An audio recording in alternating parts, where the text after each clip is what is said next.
So I had made this video about astrology and beauty. If you guys want to watch it, I'll link it down. But Pluto basically is a way that you can measure your sexiness, like what makes you attractive to others. Another way to think about it is like maybe your charm, your personal charm. There's a lot of things that feed beauty, style, energy in your chart. But Pluto itself is kind of what sets you apart when it comes to when you're looking at the level of beauty, the level of attraction, the level of charm that you carry out. So I'm going to present the sign and what it means for each one. So here we go. So if you have Pluto in Pisces, it's more rare, but it's very poetic. So you have, when people first meet you or converse with you, in general, when the same amount of time it takes for someone to start gaining attraction towards you, you give off a very poetic style, very classical, romantic. It's hard to explain, but it's when a person is very, very poetic. You could be a poet and not be poetic. It's a personal style, and this is part of that electric connection that people they want more of it. This is what Pluto's about. This is what's different about you in that way. Now, don't get confused. It's so hard to make these videos because I try to be so descriptive with one thing, and then it could throw something else out of whack in astrology. For example, what really makes you different in life is Uranus. That's really different. But we're talking here about attraction, swag, what that charm that you give out, and that's where Pluto shows up. Pluto shows a lot of things in your life, in your chart, in your destiny. But understand that I am focusing on that charm you give out. All right, your style. Let's go on to the next sign. So Pluto in Cancer is your ability to hold their attention.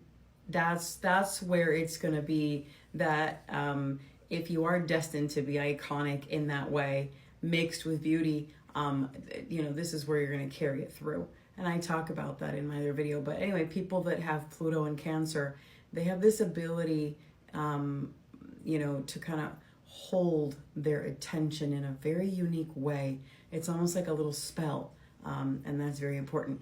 So if you have Pluto in Scorpio, it's the most seductive. So it's not that the person doesn't have a pretty face or a pretty body or a pretty sense of style, or no, that's not it. You can have all those things or none of those things. But what's loudest, what's different, when you are dealing with your potential suitors, the crowds, people that you come across within your life, this enigmatic energy, Pluto in Scorpio, is very seductive, whether you're trying to be or not. It's the highest sex appeal. Whereas, for example, Pluto in Libra, it's going to be the face that pulls in the attention first. You may not notice because it's almost like, you got to think of it like this. Your nose is a defense mechanism. So when you first go to eat leftovers and for 2 seconds, you catch a whiff and you think to yourself, no, it smells gross. Oh, it's fine, I'll eat it. And then you get sick, right? Okay, so it's that little second. Or let's say that you get like a really weird feeling when you meet someone, and then you like make excuses and you ignore the red flags, and they end up being like total disaster toxic, but you knew it for those first 2 seconds, but you ignored it. Okay, that little window of time is kind of how Pluto works. It's the charm placement, So when you have it in Scorpio, there's a seductive, voluptuous energy of the person, whether they realize it or not. They could be sitting there eating a piece of gum or crossing their legs as they sit down, or maybe putting a pocketbook on or whatever. And there's this alluring, that's the attraction. So a lot of people confuse that with beauty. It's not that you're not beautiful. It's that's the first little energy vibe window that drew people in. So Pluto in Scorpio is very tricky. It's one of my favorite placements when judging this kind of thing, this kind of energy, because it's so electric. So it's very, very unique. I mean, it's common. It's actually one of the more common placements. But oddly enough, Pluto will always make that person stand out comparatively to other people because of that electric charm, especially in the eye of the beholder. You got to understand that too. All right, let's go on to the next sign. So Pluto in Virgo is the body. It doesn't mean you have the most mannequin looking figure in the world. That is actually a different placement in astrology. But if you have Pluto in Virgo, what draws you in first is your structure, the structure of the body. Like they look very pretty. It's something about the figure, the person's figure. Now there are placements where a person has a chiseled figure and then it's used and like a model, kind of thing.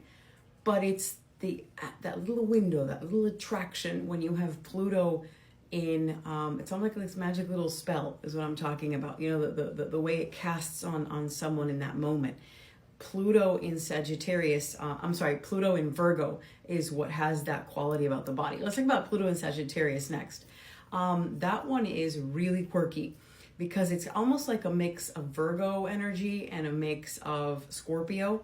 So Pluto in Sag it's not a particular feature, it's not the face, it's not the body, it's not the style, but it's this electric strength that a person just injects when you're dealing with them. Pluto in Sag is like, whoa, very powerful magnetic energy in that moment. That is how I would describe a Pluto in Sag. Remember that this type of thing that I'm describing is very abstract. You either get what I'm saying or you don't. So hopefully you get my quirky way of explaining it. So in Taurus, Pluto in Taurus is going to be your romantic prowess. I own it. I can do it better. That it's this vibe you give out as a Taurus. And Pluto in Capricorn, believe it or not, it's going to be the hair, the style, the way you put out the outfit. You would think, doesn't that belong to Libra, styling and all that? Yes, it does. Wait, doesn't carrying yourself out with this gorgeous energy, isn't that Leo? Mm-hmm. Yes, but we're talking about something else.